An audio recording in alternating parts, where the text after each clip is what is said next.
오늘 이 시간에는요, 모든 창작자들이 한 번쯤은 꼭 부딪히는 문제죠. 내 아이디어를 어떤 모습으로 세상에 내놓을 것인가. 바로 이 중대한 선택에 대해 깊이 파고들어 보려고 합니다. 자, 여러분에게 어떤 아이디어가 떠올랐다고 해볼게요. 이걸 과연 시로 써야 할까? 아니면 그림으로 그려야 할까? 혹시 공연으로 만들어야 하나? 바로 이 질문에서 모든 게 시작되는 거죠. 이게 사실 수세기 동안 수많은 예술가와 사상가들의 머리를 아프게 했던 바로 그 고민입니다. 이게 그냥 단순한 선택이 아니에요. 창작자가 내리는 결정 중에 가장 중요하다고 해도 과언이 아닙니다. 왜냐고요? 여러분이 어떤 매체를 고르느냐에 따라서 여러분의 아이디어가 사람들에게 어떻게 보이고 어떻게 느껴지고 또 어떻게 이해될지가 뿌리부터 달라지기 때문이에요. 그럼 어떻게 해야 올바른 선택을 할 수 있을까요? 그러려면 일단 우리 창작자의 도구함에 어떤 고전적인 도구들이 있었는지부터 살펴봐야 합니다. 예술의 역사 속 오래된 규칙들부터 한번 시작해보죠. 그러니까 이 매체는 이런 강점이 있어 하는 생각, 이걸 매체 특성이라고 하는데요. 이 개념이 시대에 따라 엄청나게 바뀌어왔어요. 저기 1766년에 레싱이라는 사람이 예술을 시간과 공간 딱 두 가지로 나눈 것에부터 시작해서요. 1940년대에는 그린버그라는 비평가가 매체는 순수해야 한다, 평면적이어야 한다고 막 강조했죠. 그리고 지금은요. 뭐든 다 섞이는 포스트 미디엄 시대에 우리가 살고 있는 겁니다. 자, 1766년으로 거슬러 올라가 보면요. 고트홀트 레싱이 예술을 아주 명쾌하게 딱 둘로 나눴어요. 시간 기반 예술이랑 공간 기반 예술. 그러니까 시처럼 스토리가 시간 순서대로 쭉 펼쳐지는 게 있고요.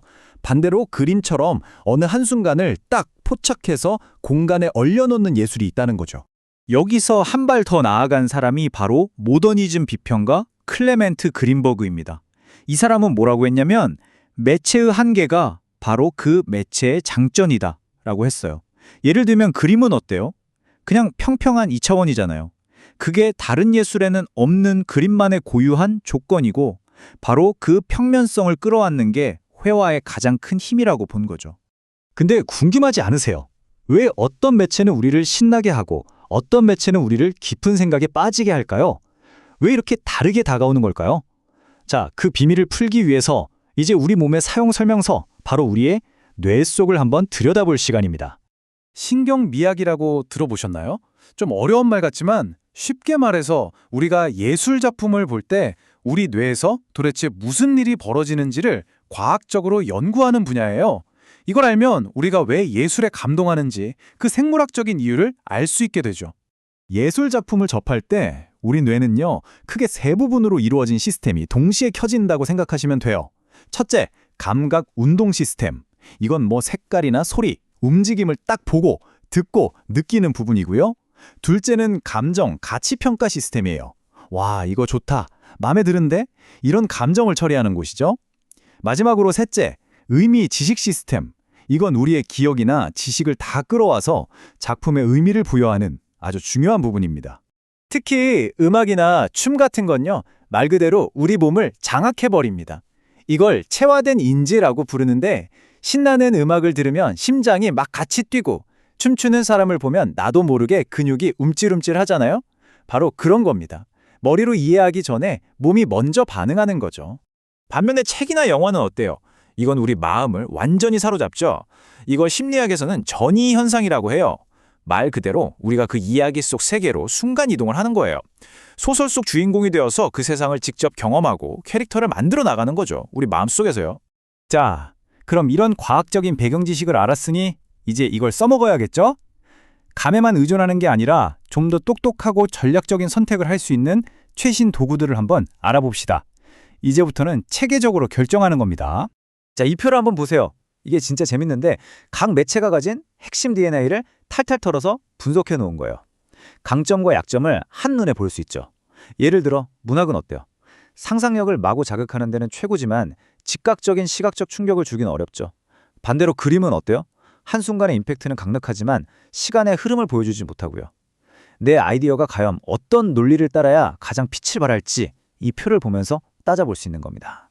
특히 프로젝트가 복잡해지면 결정 매트릭스라는 걸 사용해 볼 수 있어요. 이게 뭐냐면 내가 쏟아야 할 노력 대비 얼마나 큰 효과를 얻을 수 있을지를 따져보는 거예요. 이것저것 재다가 아무것도 못하는 분석마비에 빠지는 걸 막아주고요. 내 목표에 딱 맞는 가장 효율적인 매체를 고르는데 아주 큰 도움이 됩니다. 예를 들어 이런 식으로요. 1인 공연, 뮤지컬, 디지털 비디오, 공공 설치물 여러 옵션들을 놓고 점수를 매겨보는 거예요. 관객에게 주는 영향력, 만드는 데 드는 노력, 내 비전을 얼마나 잘 담아내는지, 또 얼마나 많은 사람이 쉽게 접할 수 있는지 이렇게 점수를 매겨보면 어떤 선택에 시간과 돈을 투자했을 때 가장 큰 보상을 줄지 객관적으로 딱 보이죠. 내 상황에 맞는 최적의 길을 찾는 내비게이션 같은 거라고 할 수 있습니다.